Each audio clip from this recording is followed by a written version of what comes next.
बौद्ध साहित्य का सबसे महत्वपूर्ण ग्रंथ है मज्जिम निकाय, जिसके बारे में भगवान रजनीश ने कहा है कि दुनिया का सारा साहित्य समाप्त हो जाए और केवल एक ग्रंथ बच जाए, मज्जिम निकाय, तो ये समझिए कि दुनिया का साहित्य बच गया।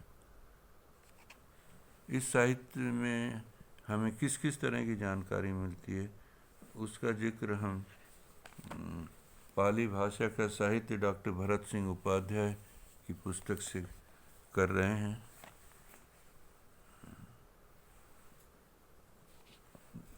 मज्जिम निकाय में भी 6वीं और 5वीं शताब्दी ईसा पूर्व के भारतीय समाज की सामान्य व्यवस्था का अच्छा पता चलता है। उसमें अनेक विवरणों में तत्कालीन भौगोलिक एवं ऐतिहासिक तथ्यों की महत्वपूर्ण जानकारी मिलती है। मज्जिम निकाय में वर्णित भगवान के उपदेश जिन जिन प्रदेशों, नगरों, निगमों, कस्बों, गांवों व वन प्रदेशों में हुए, उनकी एक सूची बनाई जाए तो उस समय की भौगोलिक परिस्थितियों को समझने में हमारी बड़ी सहायता होगी।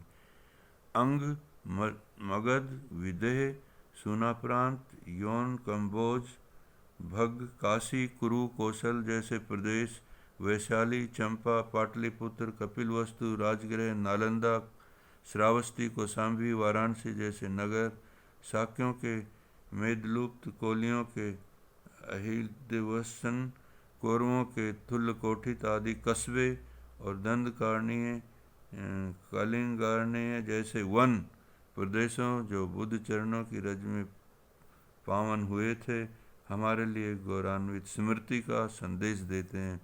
कौशल प्रदेश में 2 मुख्य नगरों श्रावस्ती और साकेत के बीच डाक व्यवस्था का संबंध था। यह रथ विनीत सूत्र मज्जिम निकाय का 1-2-4 से जानते हैं। बुद्धकालीन भारत का पूरा धार्मिक वातावरण मज्जिम निकाय में उपस्थित है। ब्राह्मणों के जीवन, कर्मकांड और सिद्धांतों, उनके मंत्रकृता, ऋषि, वाद परंपरा और पौराहित्य सभी का मूर्तिमान चित्र हमें यहाँ मिलता है। इस दृष्टि से पूरा ब्राह्मण वर्ग अर्थात 91वें सूत्र से लेकर 100वें सूत्र तक का भाग अत्यंत महत्वपूर्ण है। ब्रह्मायु, शैल, आशैलायन, घोटमुख, चंकी, एसुकारी, धान्यजानी, वाठेस, भारद्वाज, शुभ, संगाराव, मागंधीय, तत्कालीन ब्राह्मण दार्शनिकों का पूरा व्यक्तित्व, उनके मत और बुद्ध धर्म के साथ उनके संबंध का पूरा चित्र हमें इन सूत्रों में मिलता है। इसी प्रकार तत्कालीन परिव्राजकों का चित्र भी हमें अंगी वच्छगोत्र सूत्र जैसे सूत्रों में मिलता है। दीघनक, संदक, सैकुलादि, वेखनस आदि प्रव्रजकों के साथ भगवान का संवाद मज्जिम निकाय में दिए हुए अत्यंत महत्वपूर्ण है। तत्कालीन 6 प्रसिद्ध आचार्यों पूरण, कश्यप, मक्काली, गोसाल, अजित केस, कंबली आदि अन्य संप्रदायों के मतों को जानने की दृष्टि से भी अपनेक सूत्र, तेविज वच्छगोत्र सूत्र तथा महावच्छगोत्र सूत्र आदि अत्यंत महत्वपूर्ण हैं।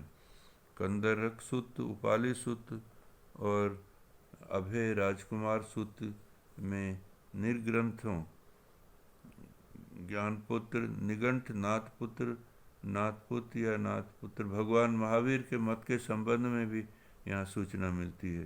तत्कालीन साधकों में जो नाना प्रकार की पीड़ाजनक तपस्याएं प्रचलित थी, उनका अभ्यास गौतम ने भी अपने ज्ञान की खोज में किया था। महासिंहवाद सूत्र, कुकुक्तरव्यतिक सूत्र, बोधि राजकुमार सूत्र और कंदरक सूत्र में वर्णित हैं। वासराशि सूत्र, बोधि राजकुमार सूत्र और महासचक सूत्र में भगवान बुद्ध की आत्मकथा है, जो बहुत ही महत्वपूर्ण है।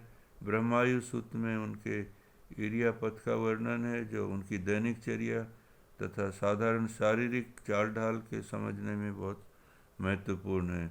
इसी प्रकार महाराहुलवाद सूत्र, महावच्छगोत्री सूत्र और महाशकुशलादि सूत्र में संघ के नियम और जीवन संबंधी महत्वपूर्ण जानकारियाँ हैं।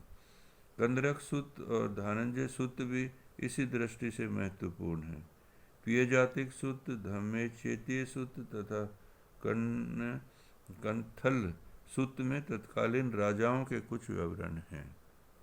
महागद्य सूत्र में तत्कालीन आयुर्वेद की अवस्था का कुछ परिचय मिलता है।